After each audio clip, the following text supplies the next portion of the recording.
hapa mataifa ni sio kwetu, nyumbani kwetu ni Zayuni. Nikikosa makao mataifani, nitaenda Zayuni nyumbani. Wale wanayoyakiri mambo haya ni wasafiri kwa maisha ya sasa, wakiwa na nguo na chakula, hayo yawatosha kwa imani. Wanayoyakiri mambo haya ni wasafiri kwa maisha ya sasa, wakiwa na nguo na chakula, hayo yawatosha kwa imani.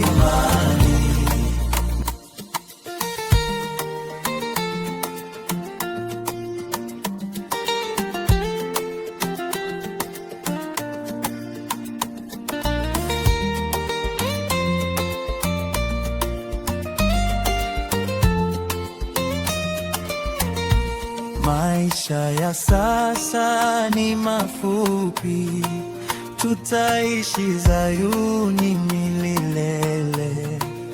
Asiyeyakana maisha ya sasa, hataishi maisha ya milele. Wale wanayoyakiri mambo haya ni wasafiri kwa maisha ya sasa, wakiwa na nguo na chakula, hayo yawatosha kwa imani.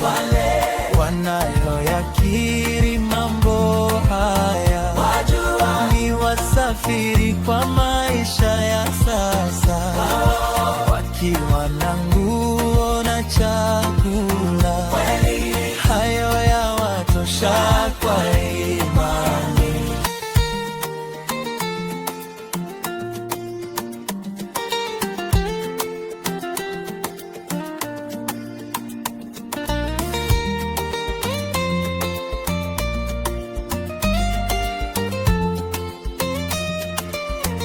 Yeshua alipoishi duniani, alitupa mfano wa kuishi. Hakuwa na nyumba wala mali wala chochote alichokiita chake. Wanayoyakiri mambo haya ni wasafiri kwa maisha ya sasa, wakiwa na nguo na chakula, hayo yawatosha kwa imani. Wanayoyakiri mambo haya ni wasafiri kwa maisha ya sasa, wakiwa na nguo na chakula, hayo yawatosha kwa imani.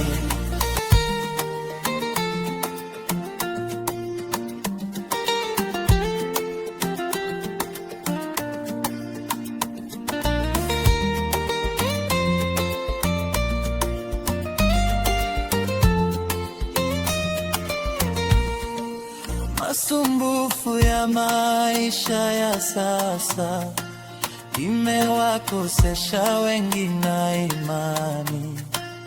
Udanganyifu na tamaa ya mali ni kikwazo kwa maisha ya milele.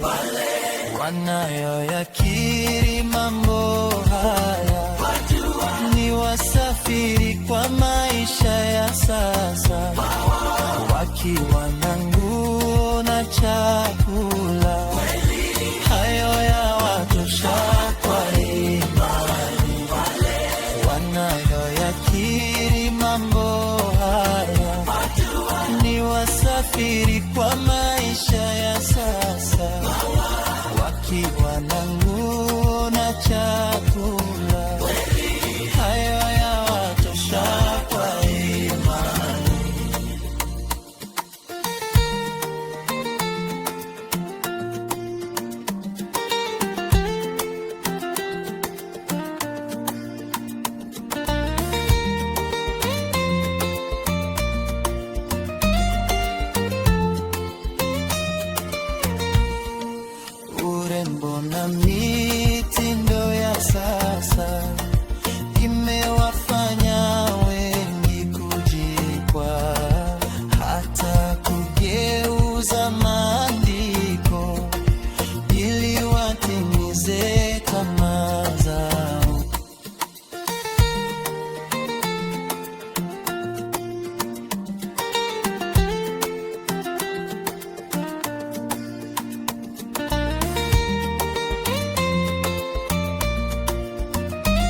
za maandiko ili watimize tamaa zao.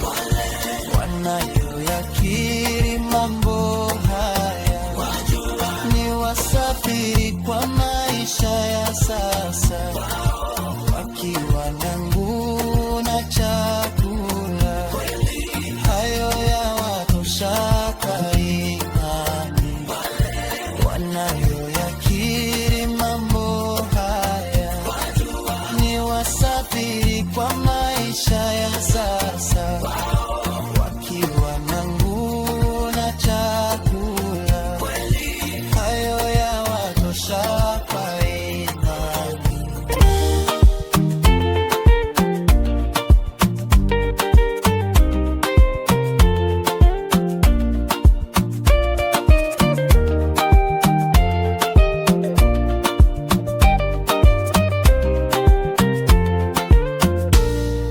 Hapa ndipo penye subira ya watakatifu washikao amri za Baba na imani aliyoikiri Bwana Yeshua.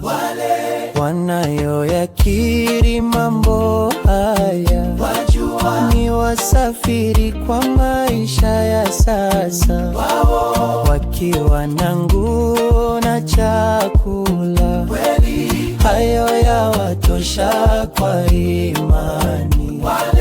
Wanayoyakiri mambo haya ni wasafiri kwa maisha ya sasa, wakiwa na nguvu na chakula, hayo yawatosha kwa imani.